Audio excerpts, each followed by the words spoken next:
Baik, bismillahirrahmanirrahim. Assalamualaikum warahmatullahi wabarakatuh. Halo semuanya, kembali lagi bersama kami di channel Kelas Terapis. Channelnya orang-orang yang ingin menjadi seorang terapis. Di video sebelumnya kita sudah membahas tentang ISE dan ISSE, ya, bagaimana simptom itu muncul setiap manusia. Jadi pasti akan ada sebabnya, tidak ada sesuatu yang muncul tanpa sebab. Makanya kemarin saya menjelaskan sedikit tentang ISE untuk Anda semuanya. Dan hari ini di video ke-14 di sesi hipnoterapi di part 14, saya akan coba menjelaskan, memberikan gambaran sedikit tentang alur kerja hipnoterapis. Bagi Anda yang memang masih belum mengerti dan paham bagaimana alur kerja hipnoterapi, hari ini di video ini saya akan menjelaskan tentang alur kerja hipnoterapis. Jadi bagaimana sih hipnoterapis itu bekerja? Itu langkah-langkah apa aja sih? Step apa aja yang dilakukan hipnoterapis sampai dia melakukan sesi hipnoterapi dan dikatakan berhasil, ya. Oke, jangan kemana-mana, terus saksikan di channel Kelas Terapis. Dan saya ucapkan terima kasih banyak kepada Anda yang sudah selalu mengunjungi atau senantiasa melihat video-video dari channel Kelas Terapis. Semoga dengan hadirnya kami, teman-teman semuanya yang dimanapun Anda berada, dapat bermanfaat dan bisa membantu Anda semuanya. Oke, mari kita lanjut. Di video kali ini kita akan membahas alur kerja hipnoterapis. Oke, bagaimana sih alur kerja hipnoterapis dalam menangani pasien? Jadi setiap profesi apapun pasti akan ada SOP yang harus dijalankan. Begitupun dengan seorang hipnoterapis. Bagi Anda yang memang bingung tentang hipnotis, hipnoterapi, dan hipnoterapis, bedanya apa? Jadi intinya adalah, kalau hipnoterapi ilmunya, tapi ketika kalau dikatakan hipnoterapis adalah seseorang yang berprofesi sebagai hipnoterapi. Jadi sudah jelas ya, kenapa saya katakan alur hipnoterapis, berarti ini adalah alur seseorang yang berprofesi sebagai hipnoterapis untuk menangani pasien, untuk menangani klien. Oke. Kita lanjut, bagaimana sih alurnya sebenarnya? Oke, disinilah alurnya seorang hipnoterapis itu bekerja. Oke, jadi bagi Anda yang nanti menjadi seorang hipnoterapis, alur ini tidak akan pernah Anda lewatkan. Pasti akan bersentuhan dan akan seperti ini. Oke, bagaimana? Yang pertama adalah pastinya seorang klien atau pasien itu akan berkomunikasi terlebih dahulu lewat smartphone.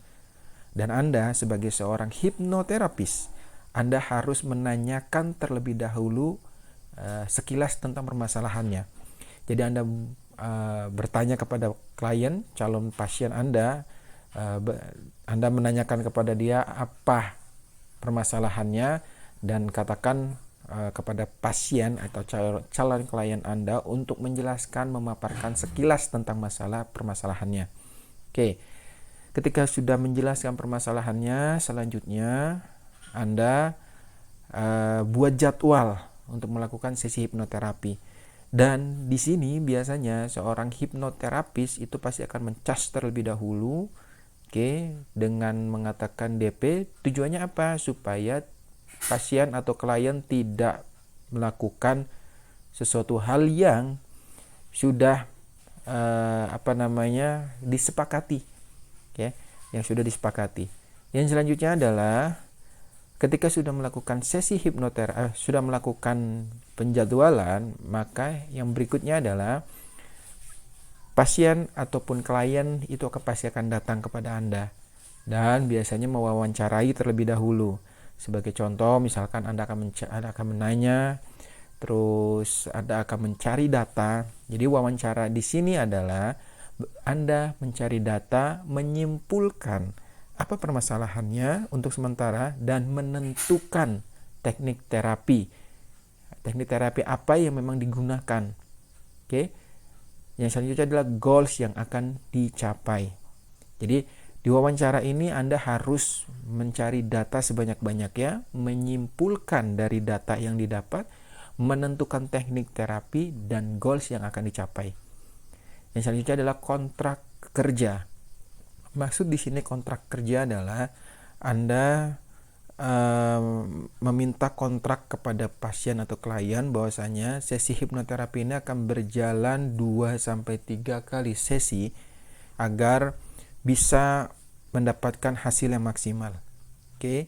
Ketika kontrak kerja sudah dijalankan, yang selanjutnya adalah penjelasan sesi hipnoterapi. Jadi supaya klien ataupun pasien tidak bingung tentang masalah sesi hipnoterapi, Anda menjelaskan terlebih dahulu. Contoh misalkan di step pertama kita akan melakukan relaksasi. Jadi Anda hanya mengikuti saya, perintah saya dan segala macam.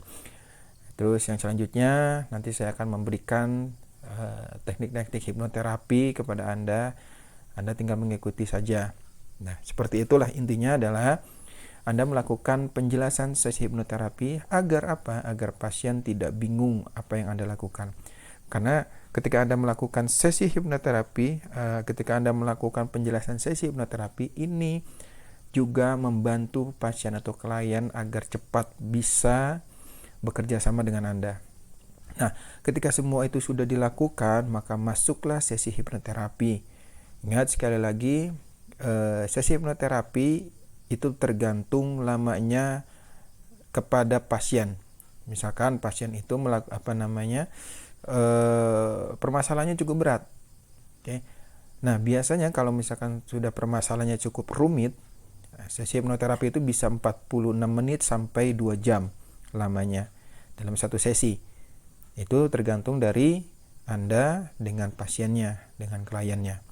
Nah, ketika semuanya sudah berjalan, inilah yang dinamakan alur dari hipnoterapi.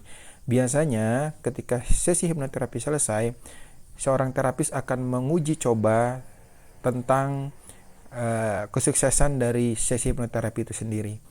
Biasanya ketika saya menangani satu pasien, dia trauma, saya akan langsung berhadapkan dengan traumanya, menghadapkan traumanya langsung di depan pasien.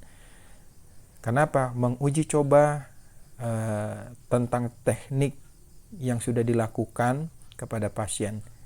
Oke, jelas sampai sini buat semuanya.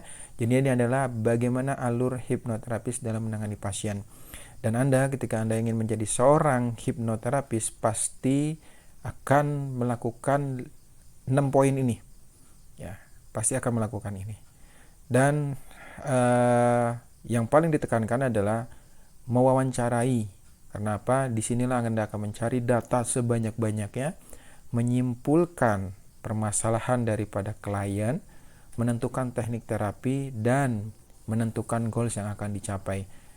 Menyimpulkan ini akan berkaitan dengan mencari data. Jadi makanya seorang hipnoterapi harus mampu melihat apa yang terjadi sebenarnya. Ini akan nyambung dengan egg regression atau teknik regresi. Ya. Seperti itu. Teknik ISA yang kemarin kita sudah jelaskan mencari akar permasalahannya.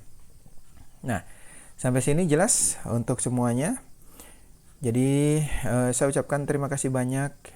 Jika ada pertanyaan silakan tuliskan di kolom komentar. Tim kelas terapis akan menjawab setiap pertanyaan yang masuk.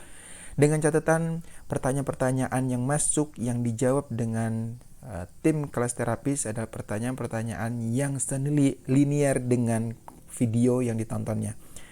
Itu saja dari saya. Terima kasih banyak atas waktunya dan semoga Anda semuanya sukses menjadi seorang hipnoterapi profesional.